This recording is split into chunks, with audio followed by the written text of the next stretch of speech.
You got it. Mr. Ray Myers Spearman is also waiting. Hmm. People can come on in. We So can give them a few minutes. should we let him in now or a couple minutes? Mm-hmm. You can let them in. All right.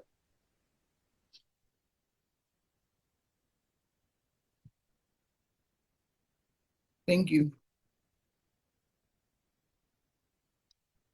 Good evening, everyone. Welcome. Good evening. We're going to give folks just a few more minutes to hop on. I'm so glad you all decided to join us tonight because we would have been in the school board meeting anyway. So we decided to have a people's school board meeting. Here we are. Hey, President Clark, how you doing? I'm good. How's everybody? Doing all right. Doing all right.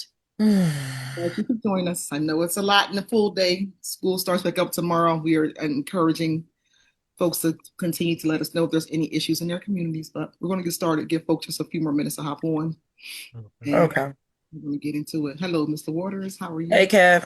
Good evening, everyone. Good evening. What's up? What's up, Pam? How you doing, man? I'm good. I have no Marsha? complaints. Hey, Amen. doing good to see you. Hmm. Hello, Principal Ruiz. How are you? Good evening, Miss Ruiz. Think your sound is off. Brother Fahim, I see you. Hello, it's Sister April Brown and Stu. See y'all on here. All right, we can give folks a few more minutes to get in this. We're just gonna have our own meeting. I'm gonna just go over a couple things and open the floor so we can talk about the call to action. Because our kids can't wait, y'all. We're gonna frame it. Our kids cannot wait. This is too much. All right, so just give everybody a few more minutes. We'll do a round of, you can start introducing yourself in the chat. It is being recorded because we are going to put it on social media. I'm going to make it live so we ain't hide nothing. Everybody is going to get this information, and it also wanted, yeah, it will be on our Camden Parent Student Union page after this, so you all can share it from there. And go, get information. So let folks know. We want to let folks know from your community to hop on. We'll be hopping on. We'll be starting just a second. You can all use the chat to introduce yourself as we get ready to get started. So give us a couple more minutes.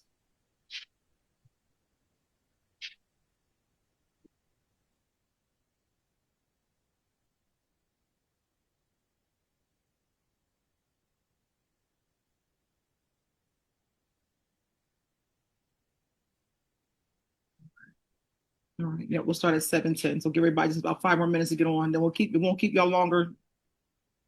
We'll keep you for it no longer than an hour, if that much. We're not gonna do that to y'all. It's like a school board meeting. We're getting out of here. We may have some folks join us from state. Um, and if they do come on, we'll let them be able to introduce themselves. But as you go through this process, let's just talk about where we are and what's coming down the pike for us, and then we'll also discuss, a call to action, like what we can do. All right, so we'll give it to 7:10.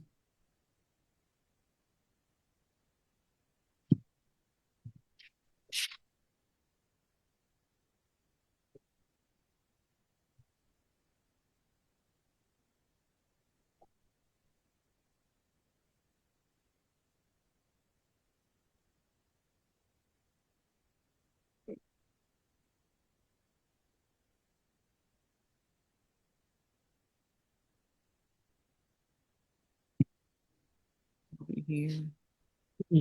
Now, so I'm gonna mhm. Okay. Hey Charles, how you doing? Glad to have you on.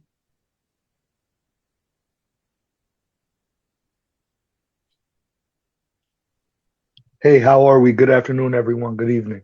Good, good, good. Glad to have you on. I got this over to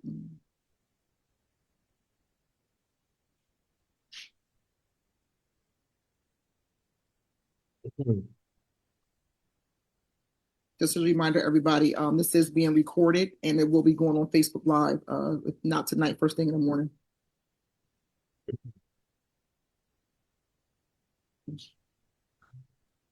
And feel free to introduce yourself in the chat so folks can know who's on. We're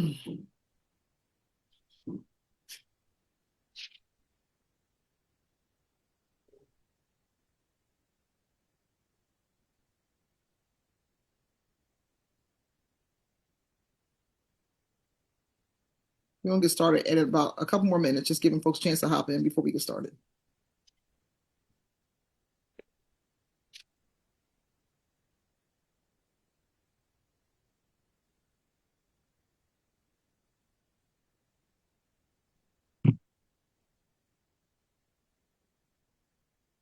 Hey Shay, how you doing? Hi Michelle, how are you?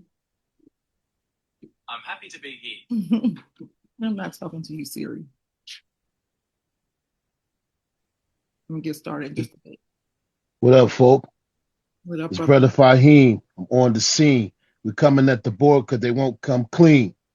Go ahead and keep on rapping. Oh, that's right, brother Fahim. All right now. I know that's right. And Ramadan Mubarak to all the folks who are celebrating and honoring Ramadan right now, and also Lent. It's a lot of beautiful things happening at the same time, and the Chinese New Year. So just giving some beauty across the board of some spiritual things that are happening and grounding us to do our part to be better at all the things that we do. Yes, and be blessed with the wonderful banana pudding from Brother Fahim.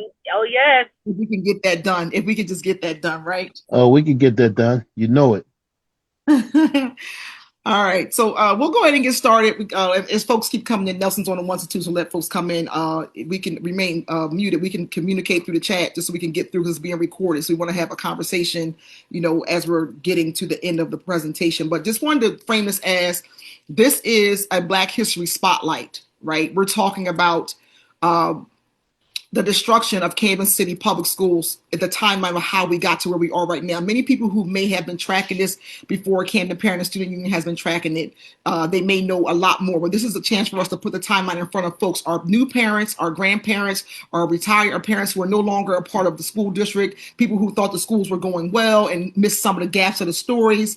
This is for those folks and anybody who can hear us from the state to the county or whoever. This is the honest truth about what we've been tracking for the school district, not opinions. It is a fiery presentation because the truth is the truth. And we want to speak about this. And the emphasis on this conversation is a couple of things. The sabotage from New Jersey State Department of Education, the incompetence of our local school district, and then also a racial discrimination towards students and also our educators in the Camden City Public Schools. I'm talking about traditional schools. So this quick teach and talk session is for us to talk about that. Though we're supposed to have an advisory school board meeting tonight, 2 months in a row, there has been snow on both of the Tuesdays, which is crazy, and schools was closed. So this is not a reflection on Dr. Brockington or the fact that she didn't have a school board meeting for 2 months. It's a reflection on we cannot wait. We cannot wait for the state to make another decision without the voices of parents, community, and all those who are directly impacted by what's happening in the city. So my name is Ronsha Dickerson. I'm the executive director of Camden Parent and Student Union. I'm also a parent and a grandparent of children who attend Camden Traditional Public Schools. I want to shout out Brother Fahim, who's part of our team, and also Nelson, who's on as well as part of our team for Camden Parent and Student Union. So the perfect storm for a state takeover, a little backstory. For all those who know, it started with the Urban Hope Act. As you can see, this legislation was passed back in December of 2011, December 15th of 2011. It was sponsored by then former Senator Donald Norcross, who's currently our congressman. He sponsored this Urban Hope Act as a process to permit authorized entities to build, operate, and manage Renaissance school projects as public schools in no more than 3 identified failing districts. Now, at this time, Camden was deemed a failing district. The Urban Hope Act was supposed to do these couple things. It was supposed to be 2012. There's supposed to be a law allowing establishment of these 4 Renaissance schools in Camden City School District. Note, the Urban Hope Act was supposed to give access to other cities, not just Camden. It was supposed to be for any city in New Jersey that was considered a failing school district to be able to have these schools come inside here and create this idea of what we call a idea of a different school choice, right? So when all that went down, only Camden City received the Renaissance schools. The 3 Renaissance schools that we have in Camden, so no one won't be confused, is the KIPP sequence, the mastery sequence, and the uncommon sequence. These are the Renaissance schools in Camden. They are not traditional public schools. They are not considered charter schools. They are considered charter public schools. Crazy play on words, but this is what we have in Camden. So in 2013, this man right here is Governor Chris Christie, former governor, and this right here is our former mayor, Dana Red. They came together and announced a takeover of our school district. So first you had the Urban Hope Act, now you have the state takeover. Here's a quote by them. Christie pretty much saying he is not a fan of state takeovers, but he's saying that his administration took control of the school in 2013. He's saying that we had a dysfunctional school board and lack of real leadership in Kansas City public schools. That was Governor Christie. Then our former mayor said, we recognize as leaders that we have an obligation to give children a real chance to succeed. And that's how Dana Red felt, even though she didn't go to Camden Public Schools at all. Okay, so here's a video about this situation that happened here. We'll put the link inside of the chat. You can watch it at your own time. This is back in 2013 when community members reacted to the news of the state takeover in Kansas City Public Schools. This is when Governor Christie came to the original Camden High School inside of the library with Dana Red, Mr. Cerf, who was the Commissioner of Education at the time, and the city council president was Frank Moran, and so on and so forth. Here is the lowdown of what happened, and you can watch this. It's on YouTube. We'll put the link in the chat. It's a wonderful video to watch because it gives you a time capsule of how we got to where we are right now. And I want to mention on this recording right now that when they were doing this taping out on the street, I want to name Brother Montaliso Davis. Also want to name Gary Frazier. I want to also name, forgive me, Mr. Delgado, Ulysses Delgado. They were on the street protesting against this, and also for the takeover of the police department. That's a very important note to make. All right, so I'm going to not share this. I'm going to pause this. We're not going to share this because we don't have a lot of time. So we're going to go ahead and proceed. So here's the first error. Paymon Hanaford. She was the first state-appointed superintendent of Camden City School District. We went from us saying the schools are failing to the former governor and mayor saying, let's take them over, to the state taking over, to them appointing Paymon Hanaford as a superintendent of Camden Public Schools. His whole job was the Camden Commitment Plan. He fostered a partnership with the Renaissance schools.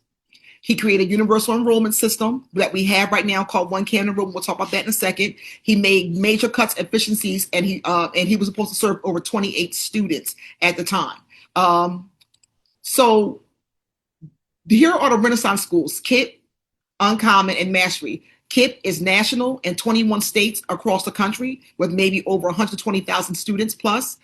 Regional is Uncommon. They're in New York, New Jersey, and Massachusetts. And then regional is also Mastery schools. They're in only New Jersey and Pennsylvania. And this is where they are. So please don't feel like we're alone in this. This is going on all across the country, or at least regionally, where people are going through the same charter schools. They're not called Renaissance schools in other cities. It's called charter schools. But in our city, they're called Renaissance schools. So here is the closures, just so y'all can remember what happened, just trying to take some of the cobwebs off some of our memories. We're not here to fight. We're here to tell the truth. That these schools closed, and these were all traditional public schools: Sumner, Whittier, Bonsall, Molina, McGraw, East Camden, Pine Point, and we're going to add Hatch to this, and also, and we'll add Hatch to this list as well. Cooper B. Hatch is now a KIPP school. So in Paymon Hanaford's era, he laid off staffers in 2014. He decried a new round of layoffs in 2015, and he laid off and fired more people in 2016. So we were shrinking. Our schools were being either relocated or co-located or closed, and we were also losing a lot of our support staffers, our teachers, and other folks at the same time. Then the students did a major walkout in 2015. The students took to the streets. This was before there was all the schools on one campus: Camden High School, Woodrow Wilson, formerly Woodrow Wilson Eastside High, Brim Medical Arts, Big Picture Learning Academy, and some students from the junior high schools all took the street. About over 2,000 students hit the streets, and they walked and marched down to the original school board building where Paymon Hanaford was, to demand that their teachers are rehired. Because if everybody remember, in May of 2015, Paymon Hanaford fired a whole bunch of teachers inside of the board minutes. And the students found out that day and the next day and organized a walkout. So after that, Paymon Hanaford initiated the One Camden Enrollment. Now, here's important to listen. The app was launched in 2015. It was for school choice. So people can choose what school they wanted to go to in Camden, right? And then it negatively affected public school enrollment because now this app is doing things like promoting Renaissance schools, but Renaissance schools are not even a year old yet. They're newly to Camden City Public Schools.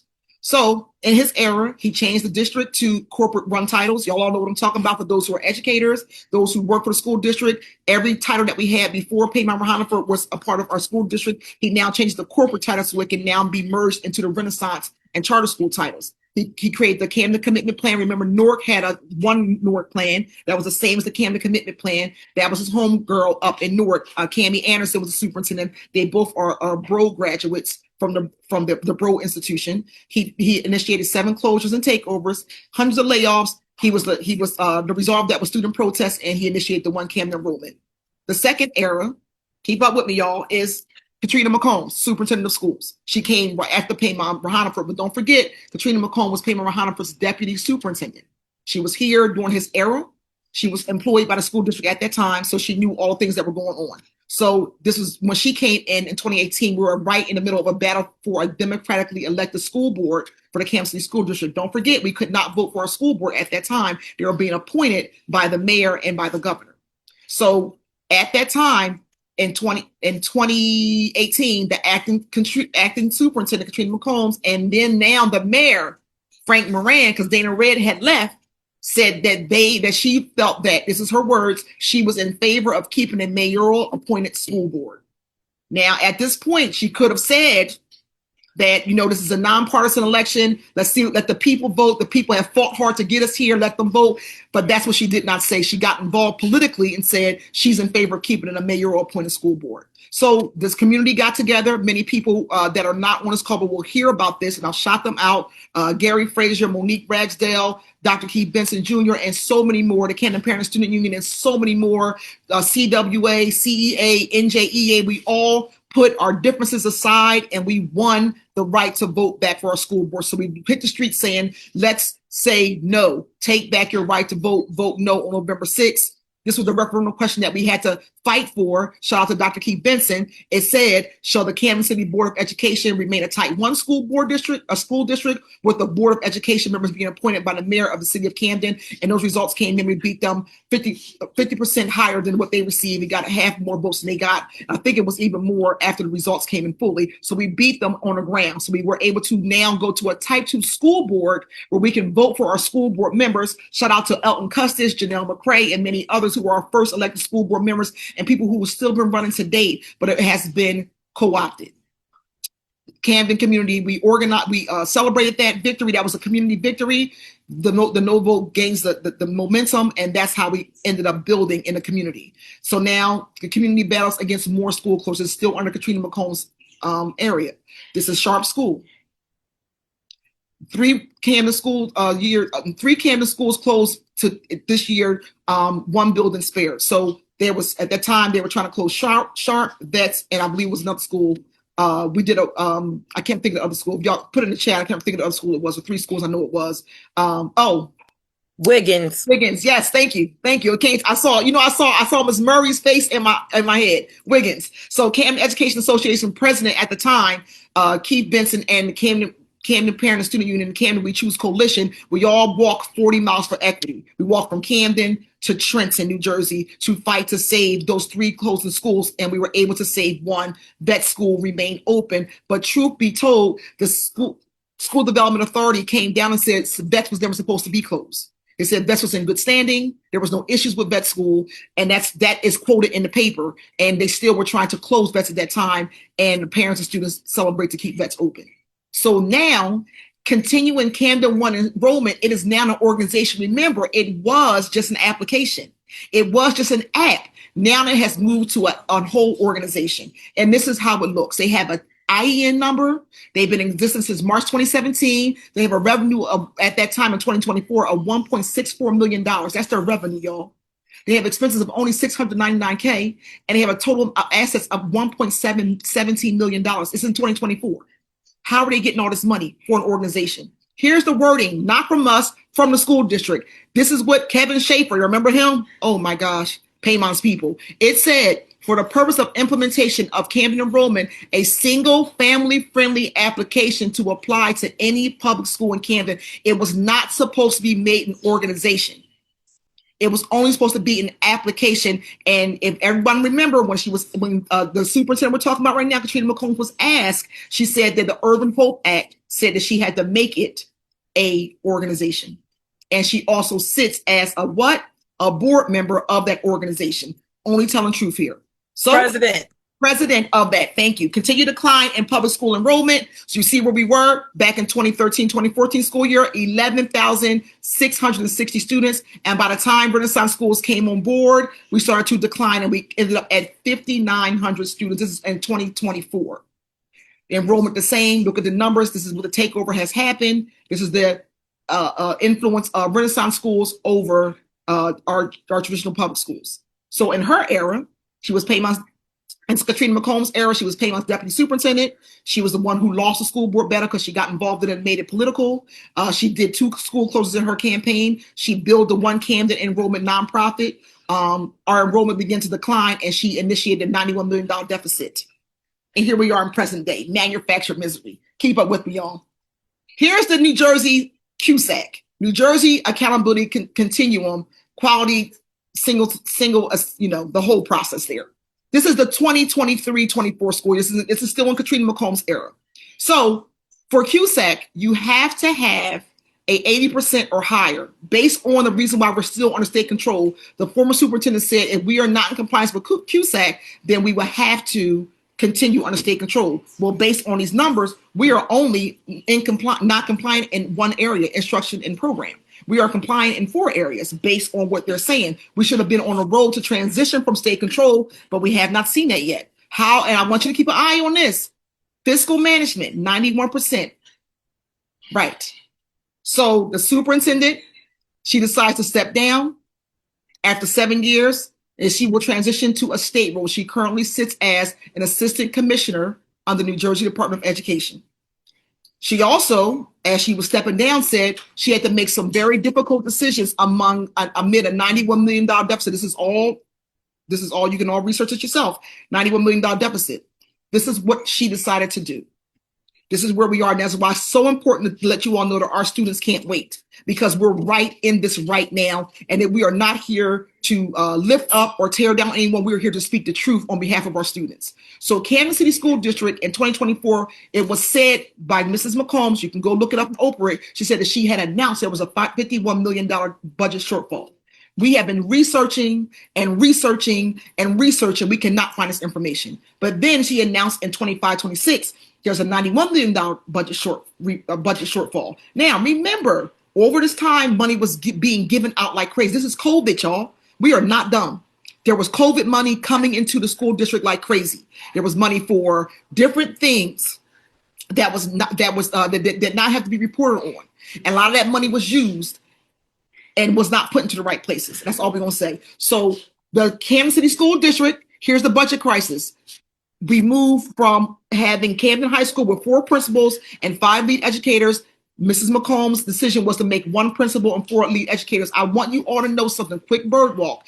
Dr. Brockington was supposed to remain as the principal of that campus. She chose by way of the people to become the superintendent. She did not want to be the superintendent. I just want to make everybody clear on that. And I want to make sure you all hear that clear. That's the truth. We made her become a superintendent because we didn't want another trash. We didn't want someone else to come into that position to destroy what we already were building back up. So under Katrina McCombs, back to the slide, under Katrina McCombs, her budget crisis configuration, she decided to do school closings, mergers, and expansions. So Morgan Village, keep an ear on that. Morgan Village, 6 of 8 schools relocated to across 8 middle schools. Morgan Village, the building, was to become Rise and Star Academy. Remember, that's a program, not a school. Keep your ears on that. Forest Hill was K through 6. They added 7th and 8th grade. Yorkshire was pre-K through 5. They added 6th and 8th grade. So now we have students all across the district going to different schools based on it's supposed to be shrinking the deficit, not helping. We also got rid of all of these positions. 117 people were fired and not rehired. Some people were rehired by way of Dr. Brockington's seat in office and was given a different track to come on board to be something else. But the state nor Katrina McCombs never rehired any of these people. They were not offered any other positions. They were just fired. And our students went to school with none of these support systems.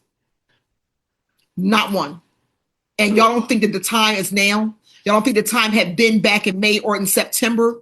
We are at our wits' end with this conversation. So here's the fun breakdown, the budget crisis. 417,600,000 is our total revenue breakdown for 25 to 26 school year. Our public schools, we only get $71.2 million. Charter schools, they get 63.6. Renaissance schools get $163 million, y'all. 39% of our revenue goes to the Renaissance schools. Now, people might say, well, Ransha, that's because the Renaissance schools are doing so much better. Camden Parent Union always fighting on the Renaissance school. Is it really doing better? Do we have to really ask that question? Is it really doing better, or do they just have access? They just have political backing. They just have a power to make moves happen like that. I'm just asking a question, answer in the chat. So here's the superintendent's heavy cabinet. She was making, this is based on Oprah information and what they put on the website. Superintendent McCombs is making $230,000. Her deputy superintendent, who was destroying Camden Public Schools, I want y'all to know that she was fired. She was fired. She's making $205,000. Teresa Reese is still here. She's still getting her salary. Sheena Yira is still here. She's still getting her salary. Tanya Beam is still here. Still getting her salary. Hakeisha Taylor was fired. Ashley Zimmerman, I don't believe she's still here anymore. And then Brian Gregg, I'm not sure if he's still making that money, but he's still here as well. Now, people ask the question, if all these folks were let go, why do people still have these high salaries? It's been a conversation. Every time I pull up the slide, people start direct messaging me and acting funny about us telling the truth. But in the meanwhile, we would have cut down some of these positions. We could have rehired a lot of our student support staff because our students are still struggling today. Next slide. The students decided to do a walkout when they heard about the let go, the breakdown of all the schools. When Mrs. McCombs addressed the media and not the community, they did a walkout. The students were the champions of the situation. I'm not going to show this, but I just want you to know on Monday, May 20th, over 100 students marched to the Camden City School Board building to protest the announced termination of 117 beloved educators and student support staff, including counselors, family advocates, and classroom aides. So we'll skip that. So here we are. This is what we've been doing. I want to make sure everyone's clear on the demands that we put in front of the former governor, and we're still fighting to get these demands answered. Governor Murphy did not answer these demands. Once you know, we've been in front of their faces, and we have not stopped. When I say we, the community of Camden Parent and Student Union, we have not stopped. We've been meeting with these folks every week to get this stuff done. The first thing we asked for was, one, restore Camden City School District to full local control. We also asked for a full federal forensic audit on Camden City School District budget. We asked them to repeal the Urban Hope Act, abolish the Camden One enrollment system, a moratorium on Renaissance school expansion and school closures, downsize the Camden City School District Superintendent's current executive leadership team and limit executive leadership team salaries. We asked them to retain and rehire the abolished positions of educators and support staff. We asked for a full investigation on the registered list of Camden Board of Education employees. I want to hold right there. We believe that people are being paid that are not working for the district anymore. We asked for a full investigation of Camden City School District's progress on the NJQSAC. If we are complying in 4 areas, why are we not in a process of moving towards transitioning back to local control? And then we gave the governor's office a do now. If we cannot find the money in the state, then move some of the money from the people who received the corporation received the free taxes, get some of that money from them to sustain Camden Public Schools. We gave them everything that we can possibly think of in their power, in their wheelhouse, to be able to help us restore Camden back to back in the black and not in the red. So here we are right now. I'm closing out. We can open up the floor in just a second. We went through this whole grueling process for a superintendent search. We went through our entire process. There was surveys sent out. What's they're called? Camden Education Fund sent out a survey. The school district sent out a survey. The state sent out a survey. People were answering these surveys because people were pissed off. They said, we need something different. We need a new superintendent. We need a new process. We need something different. We were all there at the meetings. One was at Dudley School. One was online virtually. There was a few phone calls that happened. We were there. The process was supposed to be August 1st was the deadline for superintendents to apply for the applications. They were supposed to do the interview and the finalist selection by September 25th. And there was supposed to be an anticipated hiring of that new superintendent by November 1st. That didn't happen. But in the meantime, this is what happened. Katrina departed. She stepped down. She was asked to step down. I just had to put this in and remember, we're not stupid, y'all. Remember, she was asked to step down by the political leadership in Camden. And that was based off of the Minister Wasim Muhammad situation. She submitted her resignation letter. Her last board meeting was May, wasn't a public board meeting, it was a special meeting. She never addressed the community about all the other issues going on. So effective May, we only had a special board meeting and nothing else. Then she left June 30th, and then we had no board meeting in June. So in the middle of that time process, we're still in the selection process for the superintendent. The process publicly detailed, the school was on a school website. The HYA, remember them, the consultant firm, they hired and engaged all the community. They held the one virtual meeting and two in-person meetings. They did a district-wide survey. We chose Dr. Brockington. She emerged as the preferred candidate. Dr. Brockington was appointed as the acting superintendent, and she also applied at that time for the permanent superintendent position because she felt that she can make a difference. To date, we advocated for Dr. Brockington to be the superintendent, but here's what happened. With the expectation that the permanent superintendent selection process would be transparent and inclusive to public input. You got to remember, y'all, we are on the call and meeting with the governor's office and feeding them this information every day. However, shortly after her appointment, Dr. Brockington was systematically stripped of her authority necessary to implement remedies to address the significant instabilities and operational chaos that left from the former superintendent. This severely limited her ability to provide meaningful leadership during a critical moment for our district. I want y'all to sit with that and look at that as complete sabotage. When you look back over the track record, Paymon Hanaford was not stripped of his power.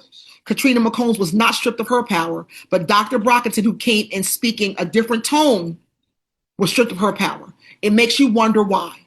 It makes you wonder what lie is going to be told to us, the parents, the grandparents, the community at large, about why this happened, because it set us back 10 years, honestly, to have a successful school year. Last thing, a couple last things. We reached out to the state again through Camden Education Association.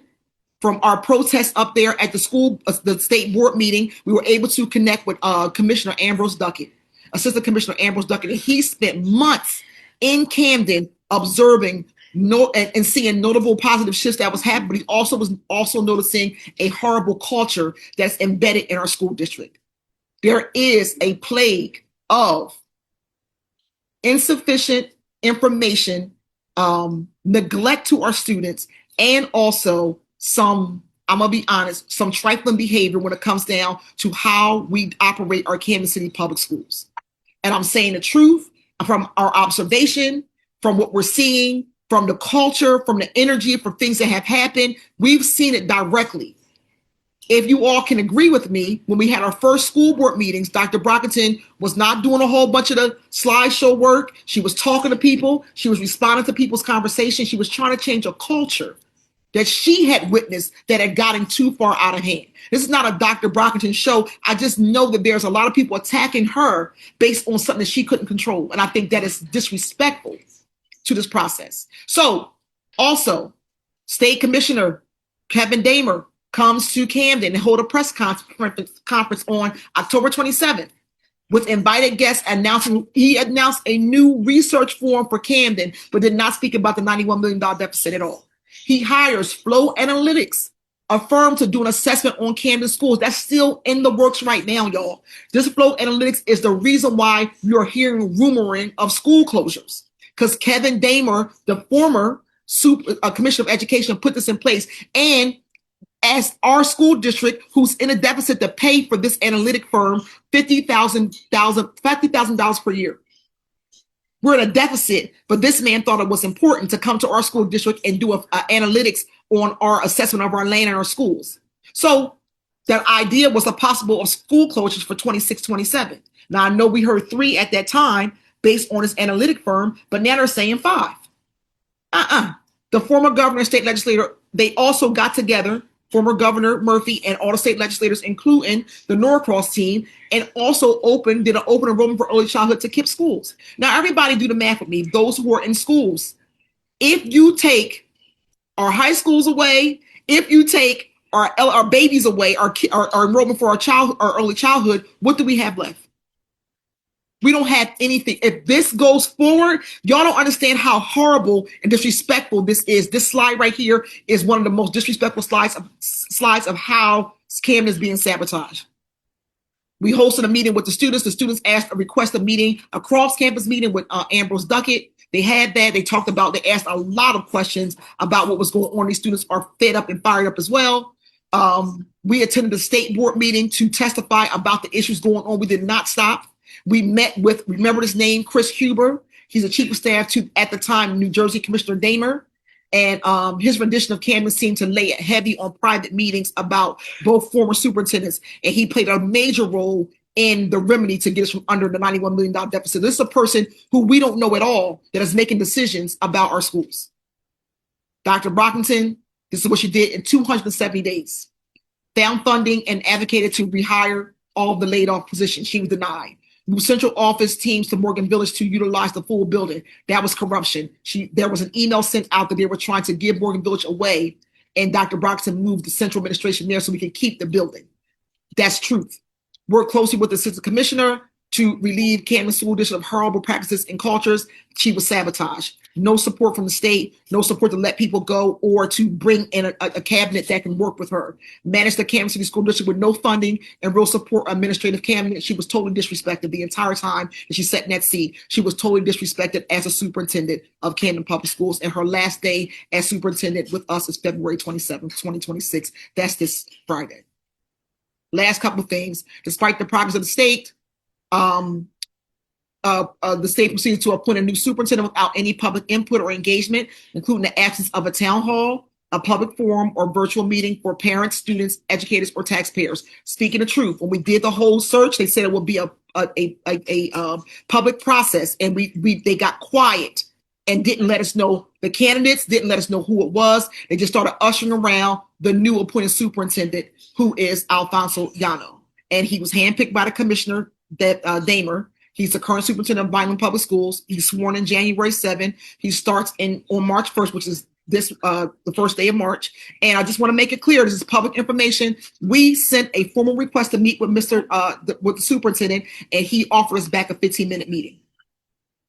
I'm just putting it out there so folks can understand that we were willing to meet to discuss all the things we're saying right now. This is a community-led conversation. We were willing to meet, but instead we got a 15-minute meeting. We are constituents, we are parents. This is what we get. Just putting it out there. Update, the former commissioner, Kevin Damer, fired. He's been let go. He's no longer the commissioner of education. Update, the new Jersey commissioner of education is Dr. Lily Lotz. She's appointed by Governor Sherrill. The New Jersey, Camden City leadership and state leadership was put on notice. We sent the email out on February 5th. And we made these 2 points. It was a longer letter. We'll send it to you if you are interested in reading it. We urge the state to take immediate steps towards authentic partnership, and the Camden Parent Student Union formally recommends a traditional public school education justice town hall to allow parents, students, educators, community leaders to be heard. And we're asking for a community advisory board that includes parents and students as true decision makers, not symbolic participants. This is important. The reason why we're saying our students can't take any more of this is because people are making decisions about the future of our schools and who should be open, who should be closed, where money should go, who should stay a part of this cabinet, what should happen, who this superintendent should meet with, all these things. And no one is talking to us, the community. So when all smoke clears, we are parents. When all smoke clears, we are caregivers. And the Camden families are not obstacles for progress. We are essential partners. Our children's future should be shaped by community wisdom and transparency, not political convenience. So this is what we're asking everybody, a call to action. We're seeking justice for Camden Traditional Schools. We're telling folks, number one, there's a rumor, allegedly 5 schools that are supposed to be closed. Don't let that stop you from enrolling your children inside those schools. Directly enroll your children inside the Camden Traditional Public Schools. Don't let this closing throw you off. Nothing has been etched in stone. We are willing to go to the state and deal with this. If you cannot do a forensic audit, a $91 million deficit, how can you say close 5 schools? How can we allow it to happen on our watch, y'all? If they have not answered how we're in 91% compliance in fiscal management, but they cannot do a forensic audit on a $91 million deficit, how can you say you're going to close 5 more schools? It makes no sense. We ask you to stand up and sign on to our demands for a moratorium on any school closures or school relocations. We ask for that forensic audit again on a $91 million deficit in a community town hall with Mr. Yano now, Superintendent Yano now. That's what we're asking for right now. Last part, and we'll open the floor. If you need Camden Parent Student Union to come to your school or organization to do a workshop and speak or do a leadership training, if you're interested to join this fight, join us over at CamdenPSU.com. We are organizing right now. We are partnering with the Camden Education Association. We are partnering with other organizations in Camden and other people because everyone has had enough of us being told how to love and navigate through our communities and our schools. We are not allowing people to come before us again with this racial discriminatory spirit, with this who's in a special club spirit. We're talking about we are the power. We are moving people to understand that we are the power, and we will not allow people to come. It doesn't matter if they were appointed, if they were hand selected, whatever, without talking to the community first. We do not want to see any more meetings happen moving forward without community input. I'm talking about real community input, not no fake roundtables. We're talking about real community input. So if you are interested in being a part of this fight, please join us. If you have anything you need us to explain deeper on, we did a really modified version of this. Please come and ask us. We are willing to come to your school and teach on this, or come to your organization and teach on it. So I'll stop there. I'm opening the floor. Any folks have any questions? Any folks want to give any feedback? Floor is open. Let's talk about it. So I mean, I didn't raise. I'm raising my hand. So having been exposed to all that happened, your presentation about the timeline was really good, and you summarized it. You condensed a lot of what was happening. I'm glad that you mentioned the piece about the cohort that Rehonover and Cammie Anderson was a part of, because I believe at this point all of them were jettisoned out by the Walmart organization to be funneled into all the traditional public schools in the urban centers, right? They are no longer in those positions. It was a 5-year plan. Yep. So we know that from the jump that this was an effort to destabilize the traditional public schools in Camden. Okay, so now what? Parents, we have to have a more aggressive outreach to parents whose children currently remain in the schools for them to stay. Because the kids who are in these Renaissance type schools, their parents are convinced that they need to be there. Yep. Also, the numbers, they keep saying numbers. My point is this: underneath the numbers are other variables that are systemic to young people's environments from which they come out of. So the learning for that individual student may not be as, for them as productive as it would be for another student who maybe can survive in trauma. Okay. So that's what I see a lot of when I saw the numbers that you got up there with the QSAC. Yeah. This state's going to do that. They're going to listen to the QSAC because it's run by numbers. However, there needs to also be a more aggressive outreach of information about the underlying issues, because those parents who say, I want my kid to be safe. Yep. I want my kid to learn. Well, your kid is safe if they're not presenting themselves as troublemakers. And I'm sorry for using that word, but a young person who's undisciplined and has emotional issues in terms of their anger and being able to manage it and regulate it, that child is going to have some issues. So there needs to be some honesty about parents and who you send out. The parent who says, my child was not learning in the public schools and they are now learning. Well, what variable has changed for that student? Yes. Yes. So those are the kinds of conversation I think we need to have. The numbers are going to be thrown out there, but we got to combat the numbers. Yeah. Because wait, if a kid is graduating from Eastside, Camden High, the Magnets, or what, if they're graduating and still going, I'm not talking about Camden County's cool. Camden County is a good place to go. But we have students who are getting accepted into other type of colleges, Yep. 4-year institutions, Mhm. right?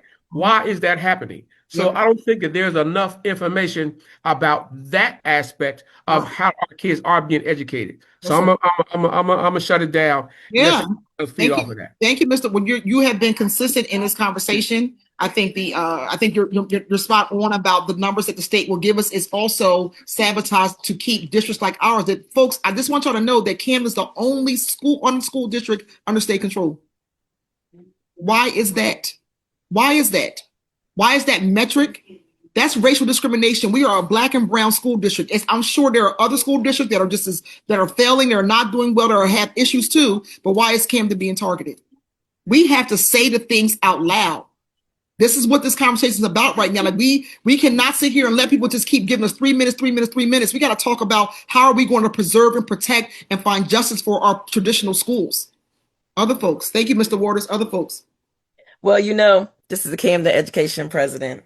I was on a meeting yesterday and with Steve Beatty, NJEA President, and Petal, and they were talking about the legislative part of different bills that had passed on the lame duck process.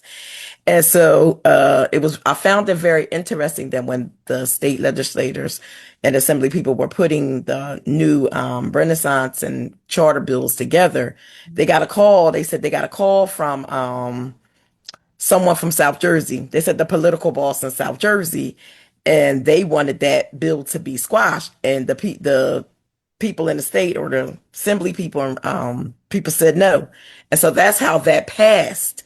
So now we just have to get on board with trying to get the information, I'm going to talk to some of our what do they call them, lobbyists at NJA, to find out exactly how we can get the information, get it down here, and get it told what we're going to hold the charter schools accountable for, because it's a whole lot of stuff to those two laws.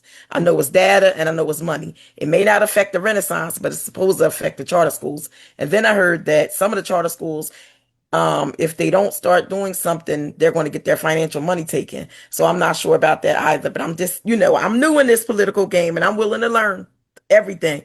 But, Brother Waters, I want to thank you for, asking those questions, why I wasn't sitting at the table as well, because that was the topic the whole month of January. That was the topic. And I said some things, people were upset. I can care less about it. If I'm not at the table, then we'll make our own table, as me and Sister Dickinson plan on doing. So I'm just here to do whatever I can under Dr. Benson's leadership as well, to keep our schools open, because that's just how I feel at this point. If he's going to if the new superintendent is going to give you 15 minutes, Miss Dickerson, then I don't know what we're going to get, but we're going to get more than 15 minutes. I'm a demand 15 more.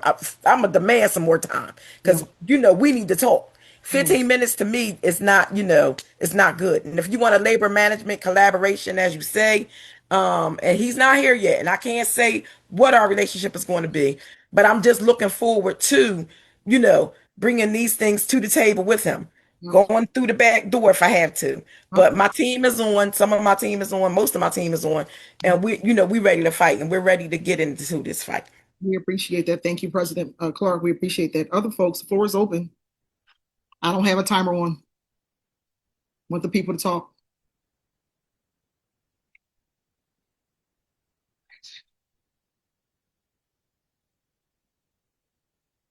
I also will recognize go ahead, Allende. Yes. Yes. Hey, Miss Broncha. I'm off camera because it's been a long day at work and I look crazy. Okay. But but I'm wondering, this sounds very urgent in its nature. I'm wondering in your slideshow, like what's the timeline of like getting on the ground and making setting achievable goals and kind of reaching those goals? Is this a 3-month fight you see? Is it a year fight? What is it? What's the timeline look like for that? 'Cause I know people have capacity issues, and sometimes we can lose focus. So I'm wondering, when we're entering into this journey, what is our time commitment for this? I think we should prepare for that as well. Yeah, I appreciate that question. I love the question. I'm going to decline from speaking about strategy because we're recording and it's live, but I want you to know that we're going to be reaching out to you organizations individually to talk about those things, and maybe we'll build a comprehensive plan together. Only because I know there's other folks that are on, and I think that when it comes down to organizing for our communities, we got to be strategic about what we put out there in front of folks, because people will sabotage us intentionally. So, but we in I for respect that. Yeah, thank you. we in for the fight. All right. Thank you, Allende. Other folks, anybody else have questions, clarity, anything that wasn't clear? Hi, Rancha. Felicia K. Turner, Camden Education Association. Hello, everybody. I just wanted to make sure that people understand, and I don't know if I dropped off while you were talking, so that we have 3 school systems in our school district, and that we're the only school district in the United States, on top of that, in the world, that has to support 3 school systems at one time. So when we're looking at financially, when we keep saying there's a deficit or we don't have enough money, it's because it's going to the Renaissance and the charters first. Then it comes to us. Yep. Our children are the second class citizens when it comes to the other the other school systems in our school district. Yep. So when we're saying that there's a fight and we have to sit down and we have to talk and bring things to the table, most definitely, because if we don't understand, we have to follow the money. When we don't have enough books, when we don't have enough services and programs for our kids, we're dummying down what we have so that we can match what everybody else looks like. Right. So we have to understand that these 3 school systems, the 3-system school system that we have, is not beneficial to our children at all. Absolutely. Thank you, Ms. Turner. I appreciate that 100%. I want to bring in another point just so we can make this really clear and really make it plain. Camden Traditional Public Schools can manage and be able to be the best neighborhood school we have ever seen in our school, in our city, if it was given the opportunity. It's not only about parents, it's about community, it's about investment, it's about a business community, it's also about political corruption. That has been a biggest problem plaguing our community. Like, when did the city of Camden care so much about the Camden City Public Schools? Y'all got to go back to that timeline with me of when you saw mayors and superintendents now all together and all this work happening together, and everybody's on the same platform, but it's not the platform for the people. We need a people's platform. We need a platform that speaks to what we demand, because right now we are moving to the drum of what political people are saying that we should do. We have allowed 3 superintendents, the third one coming in now, to be able to tell us what the plan is without them ever talking to us about a plan. So yes, I decline speaking about strategy only because a lot of folks, and I'm being honest about this, will smile on your face and it will turn around and stab you in your back. And for too long, we've trusted too many people that were smiling and kind, and they'll call us offline and say some things to us. And then all of a sudden, the water start changing when things start getting different. And I'm only saying that to be honest, because I'm not the only one who felt the end of that fight, the end of that burn. There's stuff going on and people saying things in back rooms about other people. And this is the reason why the community can't get together. Now, on the community organizing side, I lift up Bida Neal. I lift up Gary Frazier. I lift up Lachey, who's on here as well. I lift up certain council folks who are doing the work. I lift them up. You know why? Because it takes courageousness. It takes brave people like a Kevin Waters to get on every time you turn around and talk about the Camden enrollment system, about how good our students are doing. That takes courageousness. Because we are up against a machine. I shout out schools who are still doing door-to-door knocking in Camden for their community, for their schools. Why do we have to? This is the conversation I want to have with folks, and I'm not going to hold you on. I'm going to say an hour. Why does Camden City Public Schools have to shrink for another school system to grow? Why does our footprint have to shrink? So if there is supposed to be a alleged closing of more schools, we are down to 15 schools. If they close 5 more, we're down to 10. That is elimination. That is elimination of a school district. 10 schools, that's not choice. And I want to make it very clear. This idea of school choice came out of racism. It came out of white parents not wanting to put their students in school with black children. So they created this idea of school choice. And now we go and co-opt the conversation and make it seem like school choice is what we're offering people. No, we're not. We're offering people glass and glass. That's all we're offering. Here's one glass, here's another glass. Which one you want? But this glass is crystal. This glass is brand new. This glass just came right out the box. This glass has it sweats better when it gets cold. But this old glass over here, it's a mason jar that your grandma had back in the 1900s, and it ain't no good no more. That mason jar is still strong. It got good bones, and it still got a lid. And that's how they're treating the division between Camden Traditional Public Schools and Renaissance Schools. Last thing I'll say, the Parent Invincible post that went up about that report. Why was the attack on comparing Renaissance schools to traditional schools? Why was it across the board? Why just didn't say we're doing this and we're doing that? It was rage beating at its finest. It was a way to put Camden Public Schools in a position of low and put Renaissance School in a position of high. Y'all have stolen the district. The state has put us in a position where we cannot be able to keep our schools functional if they continue to strip us of the power of local control. We are not going to be able to do it. And the last thing I'll say is co-opting a opportunity for us to vote for our school board members is diabolical. When we won the fight back to vote for our school board members, it was not for the mayors or city council folks to run on their ticket people who they are endorsing. It's supposed to be a nonpartisan election. And we won't even speak up about that. We'll still give votes to people saying, yo, that's not right. We won't say anything about it. So when are we going to say we had enough? We talk about there's a fire up at the Camden High School campus. There's kids smoking inside the building. It's because we, as a community, we have to have had enough. We got to draw the line. And with the new superintendent coming in, I don't know him. The 15 minutes was a smack in the face to us, but it's okay. You know why? Because when you're coming into a city like Camden, you have to show humility. You have to have an understanding. If you continue to build a circle around you who you think are going to be your informants, you're going to lose. You're going to lose. You're going to lose. So I push the current superintendent to open up the eyes and look at the community as it is, because you are coming into something you have no idea how to navigate through, and a political arena that you're in is not going to save you. It's not, because the community has had enough. So our children cannot wait any longer.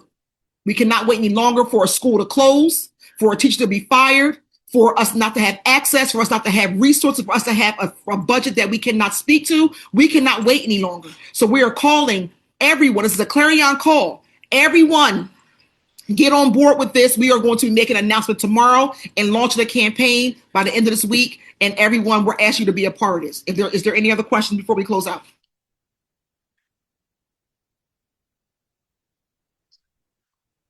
I hear you, Michelle, as a parent whose child is in a public school. I get it. She's thriving and being exposed to opportunities that has enhanced her academics. How do we reach the parents that can't see past the stereotypes of public schools? Michelle, you asked a great question to close out on. What we can do is come to the meetings. Encourage us to be in the meetings. Encourage us to come to the schools. It ain't Bronsha's voice. It's many people. You can bring Mr. Waters. You can bring Fahim Lee. You can bring Lachey Harris. You can bring Troy Oglesby. You can bring anybody. We can all talk about the history of Camden. You can bring any of us in there. We can talk about it. So that's what we got to do. We got to create the opportunities. Y'all remember coffee clutches? Let's have a coffee clutch on public education, traditional public education. Let's talk about the things. Nia, I see you. Your hands up. Go ahead. You might be Okay, sorry, I couldn't find the button. on. How you doing? I just had a question about how I guess how connected, because I'm seeing from my vantage point, like I was telling you, I've been in the school substituting and being on the educator side. How connected are the educators to the parents, and how do we strengthen that? Because I want to highlight the fact that is where I feel like the sabotaging is taking the most advantage. As you mentioned, the culture of sabotage throughout the district is the information, or the suppression of information from educator to parent is just kind of non-existent or just lacking, because there's educators that are concerned for their jobs and job stability and keeping their jobs and all that. they are actively suppressing what information is getting to the parents um, through the staff and through the educators. So Yeah, I just wanted to highlight that and put that on, I guess, on the list of things. on Yeah, the list. Yes, the yeah, things yeah. to pay attention to. Yeah, yeah, Nia, I appreciate that. This is never for me because I'm a parent. It's never attack on. I know you're not attacking. This is not attack on our parents. This is a call. If you know parents in your school or in your community or people who are like sick and tired and fed up and have issues, we listen. What we're saying is, if you are a parent in traditional schools and you need to find a space to say it out loud, this is where we do it at. Camden Parent and Student Union is here. We're creating. We're going around. This is going to be a road show. We're going to go around to different communities. If y'all invite us into your school for community engagement, we're going to do it. We're going to do it. You know why? Because we need to see community working in schools again. What they have done is desensitize us to hear parent voice anymore. Parents are too loud. They cursed. They come in pajamas. They got rolls in their head. They smell like weed. We are desensitized to those kind of parents. We want the ready-made parent. Honey, we are dealing with what we have. The parents that we have today are the parents we have today. Everybody don't smoke weed. Everybody don't come outside in pajamas. But those who do, we not judging them because they are still our parents. We are not judging. But so what we're saying is, for us to get to the next level, we got to admit that there's racial discrimination inside the school district right now. And there's state sabotage from the Department of Education and the governor's office, former, and I pray not current, but we're going to keep our eye on it. And then we have incompetence in leadership right here locally. That's it. Because there's no way that you could be working for a school district and not be a whistleblower on how we got this far. If you are looking for your livelihood, you are not supposed to be here educating our children. If you're looking for your livelihood, you should not be a department lead over something. You should be exposing the lies and the trash and the garbage that is inside the Camden City School District administrative building, the races that are in there, and the problems that we have. This is this is 100% a critical time for us to band together and come with a spirit of warriorship. We cannot let our children see us be fake and failing and just walking around like y'all got it. Don't nobody got it. We got it. Now our children are not on our watch. So that's it, everybody. Thank y'all for hopping on tonight. This was a clarion call for our people, the people's board meeting join together. We can talk to me offline. Most of y'all have my number. If you don't, we're going to post this online. Thank you for your consent to share. We'll share it online. People can jump onto it. But again, join us for our demands. We'll make an announcement tomorrow. And to the point of strategy, we'll be calling people individually to talk about how we're going to strategize to find and seek justice for Camden Traditional Public Schools and get us from under this thumb of sabotage from many people and incompetence from our local leadership. Thank y'all for being here. Y'all have a blessed evening. Peace and be well.